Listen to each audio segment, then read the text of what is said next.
চূড়ান্ত সিদ্ধান্ত। তার নেতাকর্মীরা কিন্তু জানতো না যে সে চলে যাবে, পালিয়ে যাবে। আওয়ামী লীগের অনেক নেতাকর্মী যারা দেশটাকে লুটপাট করে টাকাটা ব্যাংকে সেভে রেখেছিল, তাদের টাকা কিন্তু এখনও ব্যাংকে আছে।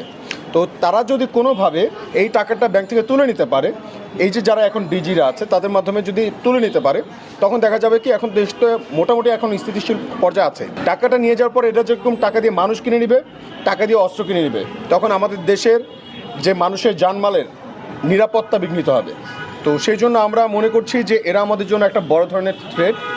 সেই জন্য আজকে বাংলাদেশ ব্যাংকে আসা, এবং আমরা 4 জনের নাম এখানে দিয়ে দিয়েছি এবং তা বলেছি আজকে দুপুর 1টার মধ্যে তাদেরকে পদত্যাগ করতে হবে। ডিজি 1 কাজী সাইদুর রহমান, ডিজি 3 মোহাম্মদ খুরশিদ আলম, বিএফআই এর প্রধান মোহাম্মদ মাসুদ বিশ্বাস, পলিসি অ্যাডভাইজার আবু ফারাহ মোহাম্মদ নাসের। এই 4 জনকে আপাতত আমরা বলেছি যে আজকের মধ্যে যাতে তারা দুপুর 1টার মধ্যে তারা পদত্যাগ করে।